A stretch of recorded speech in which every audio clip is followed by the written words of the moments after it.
let's go back to our beloved interview. So, could you please briefly introduce what's a DePIN systems for people who actually are not in crypto? Sure. So, what is the decentralized physical infrastructure networks? Okay, yeah. Thank you. DePIN, it's a capital D, right? Decentralized physical infrastructure network. Let me dissect them piece by piece. I came from the Internet of Things background myself. I built the first receipt printer with web API. That amazed me, when I saw that, data and, when a machine is smart enough to, be controlled from the cloud, right, from the software perspective, and it generates a lot of these new value to the end customers. But still, the traditional IoT are still under the traditional economy of buy and sell of physical products, because when I was engaged my second startup, which is the photo printing machine, I was felt that the ownership structure of these physical connected products they have a lot of constraint from the supply chain and the manufacturing side, where you need to go through different cycles of manufacturing, ordering. So it has a lot to do with the way we organize, or the challenges of the traditional connected products or network. If you want to build a network or a service network out of connected products, it has a lot of these challenges on the supply side. Especially the hardware supply side, right? Right. So Web3, or crypto or tokenomics, and early example like Helium.com, right, gave me a lot of inspiration on how to think about how should we build connected products in a way that can actually distribute the ownership from day one. Right. So that's a huge liberation of productivity from day one, where we can structure the equity holding of the infrastructure all from one household, one building, one village, right, one neighborhood, just piece by piece. We can just really flexible. Just think about that, right? In the traditional model, when we try to ship a physical product, you are just the sole responsible company. Everything is centralized. The ownership, the investment, we call them the return on investment calculation, the risk calculation, everything is condensed into one entity, right? That entity itself has to bear the cost, the risk, and everything. But with the flexibility of DePIN, model of designing a physical product, it literally liberates, everything all the way from the stakeholders on the boardroom. So we no longer had a boardroom. We had a DAO. We use a DAO to manage all the way from 0 to 1. How should we start to build something? You can even start by building the software that eventually will be integrated into a piece of hardware. For example, solar panel, home battery, all these DC appliances. You build a sender, you build a digital system. Or you can even imagine that in the future of humanity or urbanization, that you can just build a virtual power plant, which is a term that already existing for years, right? Virtual power plant. So you can even imagine, hey, I want to build a DePIN project, which is a VPP, virtual power plant, that can actually enforce a standard where people can easily calculate the return on investment. That's the starting point of the whole revolution of DePIN. The ownership is so flexible that everyone who bought the token, they can entitled to certain ownership and all these economics around a piece of hardware. And then it frees up, right, the central entity, right, which is the DAO governance body's burden of how to calculate the ROI on specific area, how to roll out those facilities, right? So take it for example. Helium is my favorite, case study, right? They started out just, doing this LoRaWAN wireless network, right? For your information, LoRaWAN is a short range, somewhere between like 10 or 20 kilometers, radius range, it's a wireless protocol, only good for IoT devices, right? LoRaWAN. But hey, it doesn't matter. They started out with this least regulated radio spectrum where they piloted a lot of these miner, right? They have this concept of distributed ownership. You buy a antenna, LoRaWAN antenna, and then you start earning money. So by contributing to the network, each and every owner of that device become the owner of the whole company of Helium.com. Right. Yeah, that's the analogy, right? And then I'm not surprised, like years later, they attacked the 5G market. So that's a beautiful transition from only LoRaWAN, because LoRaWAN is short range coverage for this wireless network, right? But 5G is also short range. But China's 5G has a lot of these issues regarding a return on investment, simply because it's still very much centralized planning to roll it out, where how to calculate the ROI for 5G network, right? But Helium, they offered a prime example of easily solved. It's a non-issue, right? How to calculate this small area of ROI for covering 5G? We don't know. As a headquarters of Helium people, we don't know. But we offer you guys a framework and financial means, products, technology, so that you can figure out yourself. So that they no longer are the central entity for a DePIN network. They are no longer constrained with the specific or geolocation bound return on investment calculation. They are free. They're already free because they have the tools for each and every investor to figure out themselves. They only decide the rules within the network, who are benefited from which contribution to the network, right? So that's the beautiful part of infrastructure rolling out. So I believe that this is the future of human urbanization or whatever civilization. So Web3 is the bare, we call them the element of production. Blockchain is the technology that are driving DePIN sector as the absolute bottom fundamental framework for controlling the economy of infrastructure businesses. Whereas if you factor in AI, then AI gonna accelerate the innovation or the user experiences along the way. If you also factor in how AI is gonna help DePIN to accelerate their innovation. So the whole subcategory by itself, because of my training in connected devices and products, it inspires me a lot. Yeah. So I hope that I explained it, in a more layman, easy enough term for people to understand what is DePIN. So, in a nutshell, like if you would explain that to 10 years old kid, how would you say? So for people, for kids who are 10 years old, yeah, what would I say to them? Yeah, about how would you explain this technology? Very short. Very simple. A great question. We put it in the front before it. Every user can own a piece of what you're using, right? In a house, you're living in a house, in a room, you are also one of the owner. So that's the DePIN business. But used to be the case that you are only the tenant. You need to pay rent to all this stuff. But now with DePIN, you have the chance to not just paying rent or not paying rent anymore. You are the owner of this space, this room, everything. All the infrastructure can be DePInized. Yeah, can be decentralized ownership. Yeah. So practically, it's a decentralization of ownership. Like they did with NFTs. NFT just I would say NFT just a technology term. It's not by itself. It doesn't mean a lot from an economic model, a sound economic model. So anytime when people talk about NFT, to me, I always remind them to be more clear about which use cases they are talking about. Are you talking about customer loyalty program, right? Yeah. Are you talking about? Are you talking about those apes that were sold?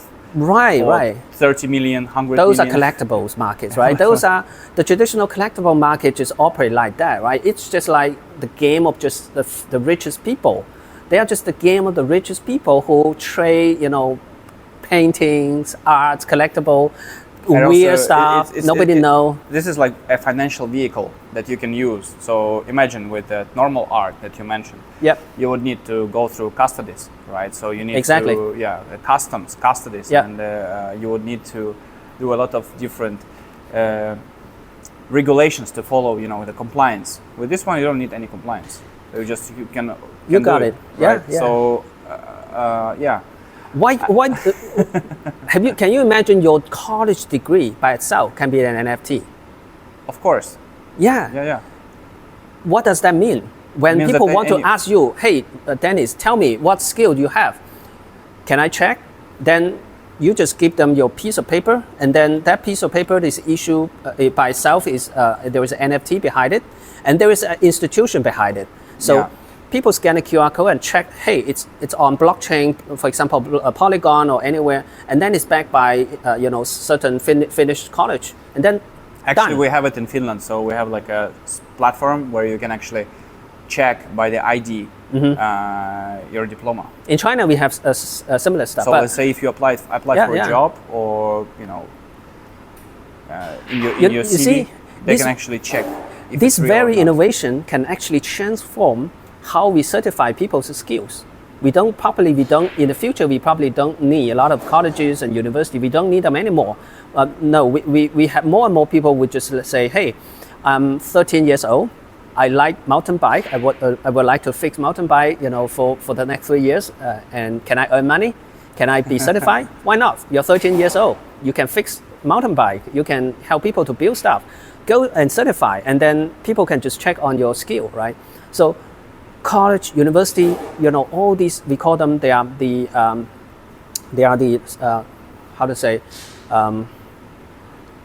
these phenomenon of colleges and universities. They are simply the institution to certify that you went through certain experiences, right? You went through certain rigorous training program, then they certify you. It simply becomes a piece of technology that quickly certify your credential for something. So that's one use cases of NFT, and it's generating real value. It's not just like the Bored Ape and all these Sure. I hate those kind of overgeneralization of this piece of technology called NFT. I simply say it's a technology. It's not a business. It's just a piece of technology. Just give me more example. Give me more specific, so that I can imagine why it's valuable to not just to a handful of people, who gonna do a rock pool. The scheme by itself is just benefit a few people, at the top of that scheme, where the rest of the community are being ripped off. It's not sustainable. Sure. That's not healthy. According to the crypto exchange, crypto.com, there were venture capitalists invested more than $1 billion in DePIN, leading projects, right? So what is it? What is it? A new hype, like same as with what that we witnessed happened with NFTs in 2021, or is it like the future? What do you think? I think why it's happening? It's just like the old model in the art collectible that being ported to the NFT and the crypto collectible spaces.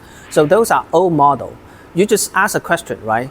How does this economic behavior and phenomenon help the underdeveloped nation and markets? How to help these poor people? How do you alleviate poverty as a result of such a economic behavior?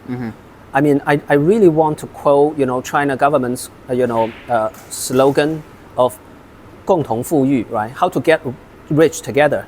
So Chinese government are really Win-win. smart. Yeah, win-win, right? So get rich together, 共同富裕 is actually a really noble call for Web3 economy.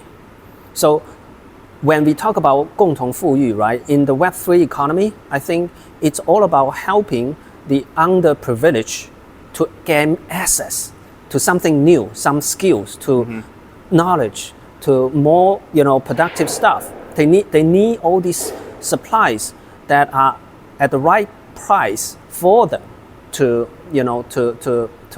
for example, solar panel, the DC appliances, right? All these affordable appliances that should be at the hand of, for example, the African village, so that they just need, the sunshine, solar panel, and home battery and DC power to light up the whole family. The kids go home, they have lighting to read, to be educated.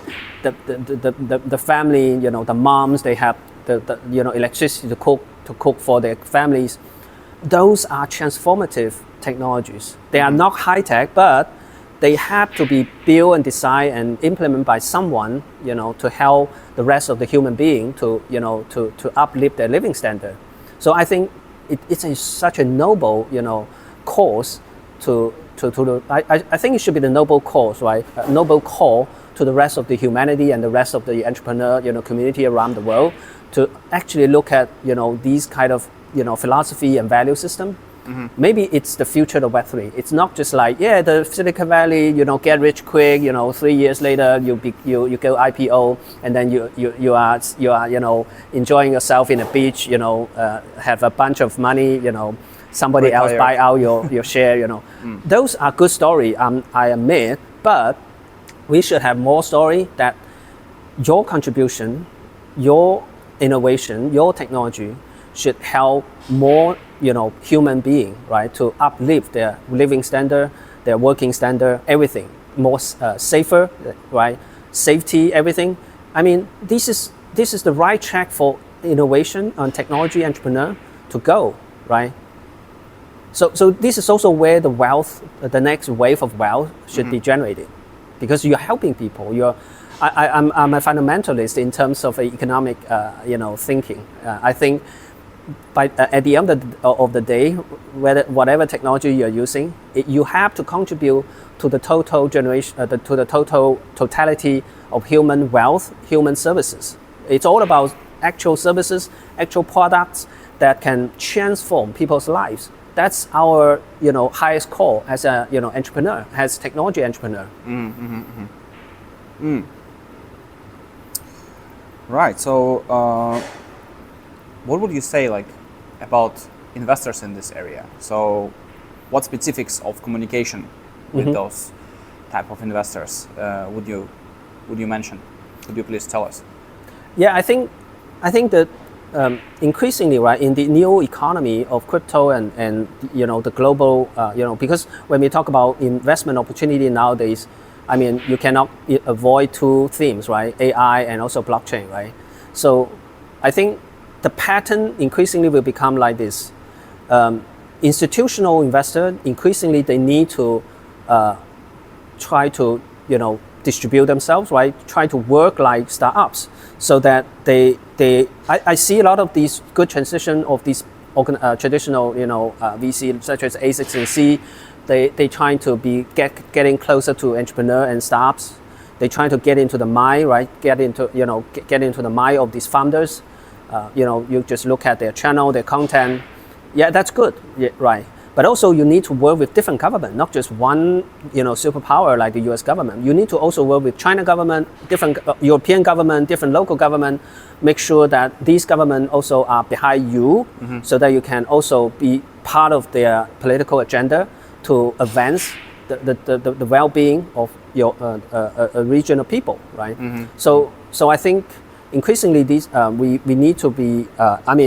Used to be the case that when we say globalization, I think the past decades, right, we have globalization. Now we have deglobalization. Unfortunately. Yeah, unfortunately. But when we say deglobalization, not in the sense of using one value system. When I'm talking about deglobalization, I would say, yes, the previous generation of technology entrepreneur, all these principles still apply, but we need to reimagine a new paradigm where we have more distributed, power in terms of politics, in terms of financial vehicles, in terms of, impact, right? So what kind of people we are going to serve?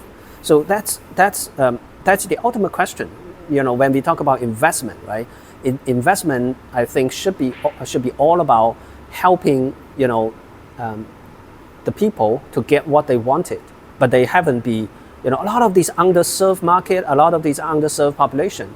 So those areas should be where the investment should go. For example, how can you leverage China's supply chain to put together this renewable energy system and simplify it, and maybe distribute the technology in a DePIN, just make it a DePIN scheme, right? That's one thing to innovate and earn a lot of money, not just in the next 3 years, but in the next decades, right? But you also see a lot of these new manufacturing power outside China that are being built right now, like Mexico, right, the sea countries. But how do you help them, right? How do you help these less developed market to gain this capacity to become the new powerhouse of manufacturers? So those are also areas you can investment can attack, right? For example, Saudi Arabia, Saudi Arabia, like the capital city is Abu Dhabi, and also the Dubai, right? Cities like that. So these are areas that I think the new money, and I would encourage both the old and new money to look into what are the new opportunity there, and what are their thesis, right? So at the end of the day, it's all about whether it's for investors, whether it's for entrepreneurs, we all need to think about what are our thesis, what are our imagination about the future.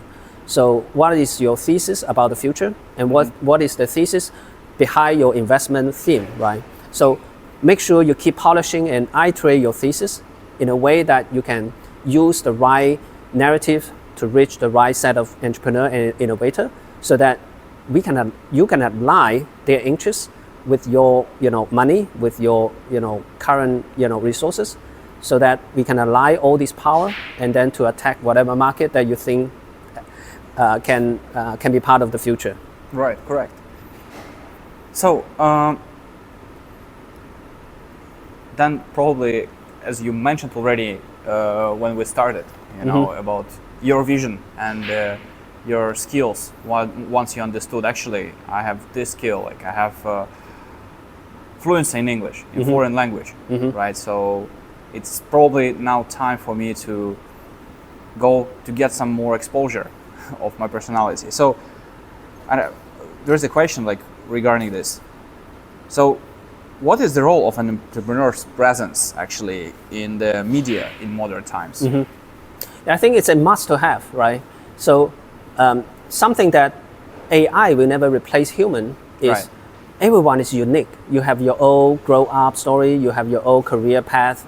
So the ability to think about what you did, what you have been doing, and frame it in a way that will give you power, even you have bad experiences in the past, right? Even you were poor, right? Even if you experience certain kind of drawbacks, but make sure that you can frame everything together in a way that actually empower yourself.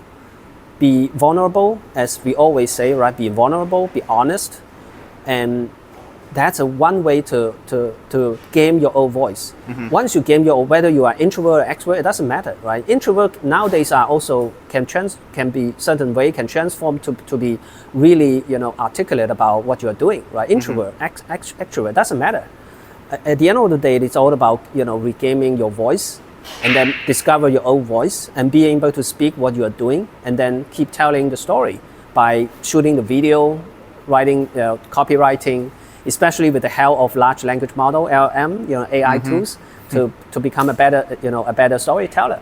So what I would encourage all these entrepreneurs, especially those entrepreneurs with tech background and builder, to spend time, at least a portion of your daily time, to write down something, to shoot a video clip or whatever, or just keep a vlog, right? So that you can keep telling the world who you are, what you are doing. At least you can keep doing that as a habit, and then maybe one day that skill by itself should be part of your ability to collaborate with the rest of the world. Well, maybe you are not fluent in English, but it doesn't matter. Nowadays we have all these personal growth, training and linguistic, language app, right? You can always use, AI to assist your storytelling, until one day you yourself can be, totally fluent in your target language, right? Whether it's English, Japanese, or Finnish, right? Whatever. Yeah. So, and regarding the companies, okay, those were about entrepreneurs, but what about companies? So, do you think that it's necessary for also for business to run their own podcasts, like channels, or to be present on other media resources and social media? I lately learned that the branding industry nowadays is more about human faces. Human faces. Less about faceless brand symbol, corporate power, right? Because people put trust on human faces. They on the same level, right? Exactly. You are approachable, right? So whenever easygoing, approachable, so I can actually relate myself to you. Exactly. Even if you're representing certain big brand, make sure that there is certain KOL network that you sign contract Not with. only in crypto, actually, KOL, right? Exactly. So that you have your branding agency should practically be transformed into a KOL agency, so that your branding, your messages, your conversation with the whole world can be distributed among a bunch of KOL, so that these KOL also found their career, right, with the big name, the big brand, but also have kind of personal touch, big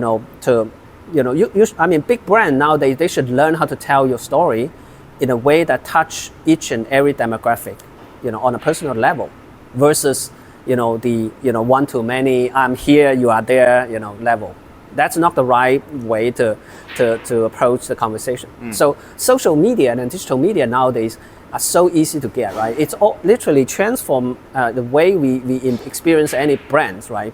So eventually, everyone, whatever brand that you once you adopt this kind of humanized, branding strategy, you'll be able to talk to each and every user and buyer at just like this, on an equal level, approachable, right? So this is also the strategy I would encourage all these technology brand that should adopt, right? To be more human, to be more individualized, so that easier people to approach. Exactly. The power distance, when I arrived to China, I realized that how different the cultural wise, but at the same time, the cultural dimensions, by Hofstede, the professor Hofstede, he made studies on that, and there is a theoretical framework. So I figure out that for me, things work really differently in European countries. I mean, Europe also is very different. Over 20 countries, every country has its own history, and the way how things and business is done. And how people approach each other. But in China, this guanxi, yeah? Guanxi and interpersonal relations. So imagine, even me meeting you, via our mutual friend, right? So last weekend I was actually in Foshan, also because of another my friend. So in Finland you could just step in somewhere, and I'll agree on the meeting with the boss, and it will be totally fine. But in China, let's say you want to meet some C-level person, almost impossible. Only if you have an introduction. Only if you have an introduction. So that I would say, and so companies should do the media presence, in order to show that actually, hey guys, we are here, we are for you, we are treating you as equal to us. Right. So I would say that would be grammarly correct.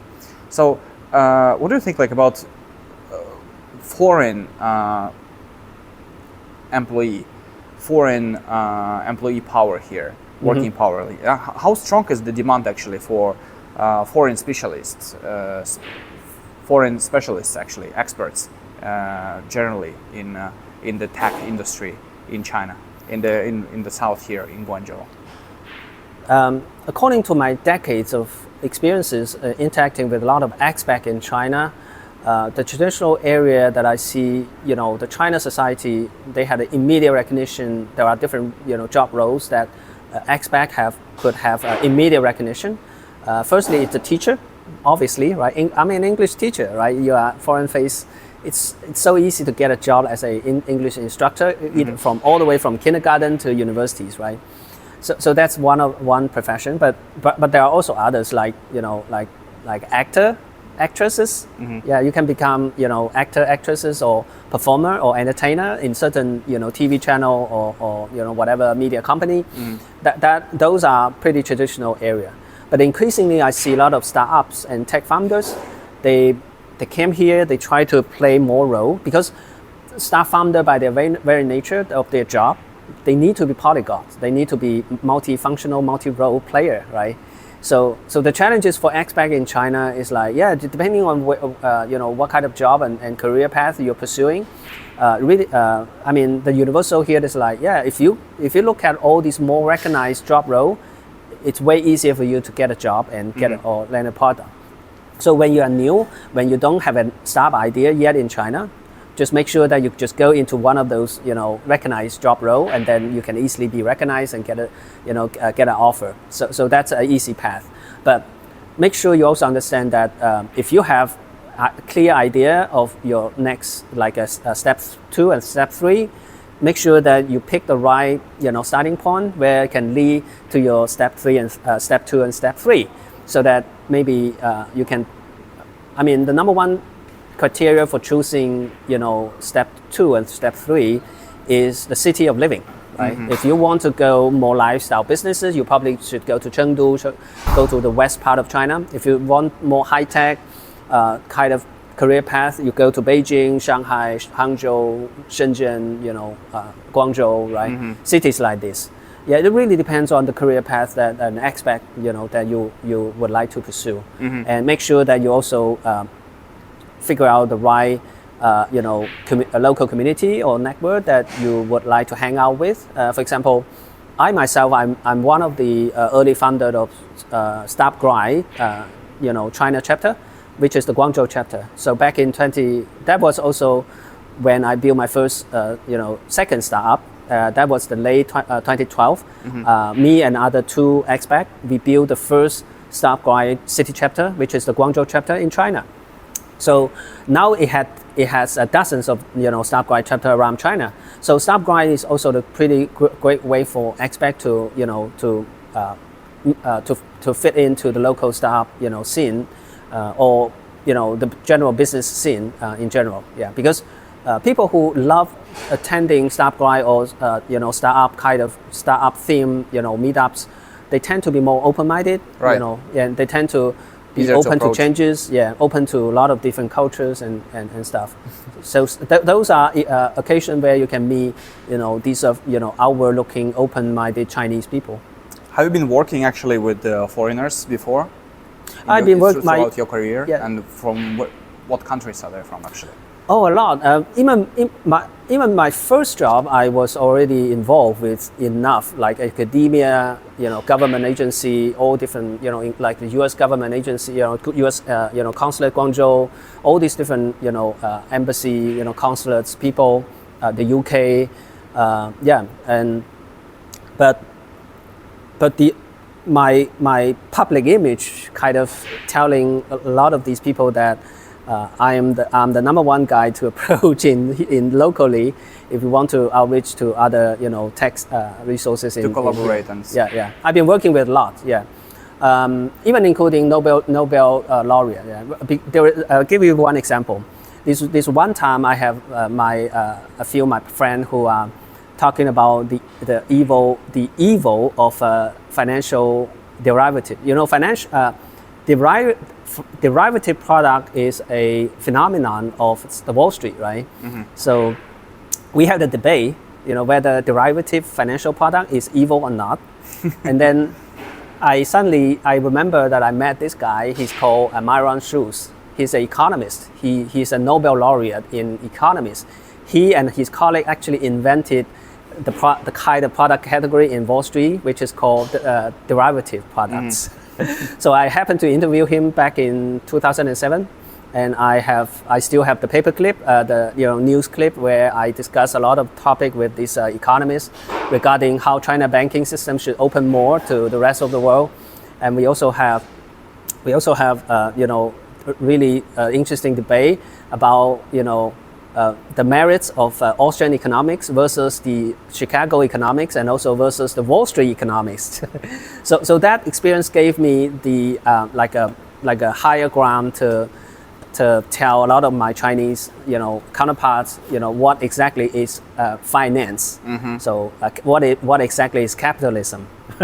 Is it evil, right? Or is it not evil? And why people sometimes say it's evil, right? So I'm able to explain. So this is also the way that I, engage with a lot of these expats in China. So I also feel a kind of responsibility to keep telling, I often say the story from the ground. So I'm the guy with the China story on the ground who are happy to keep sharing to the rest of the world. Yeah. Independent from all government narrative. I'm different from China government narratives. I'm different from US government narratives. I'm just me. Yeah. Cool, amazing. I think that we're going to have another episode about discussing finance with you. I'm happy. That would be cool. Give me please 5 minutes break, Sure. okay? Yeah, I need to visit one room. Your camera need a break.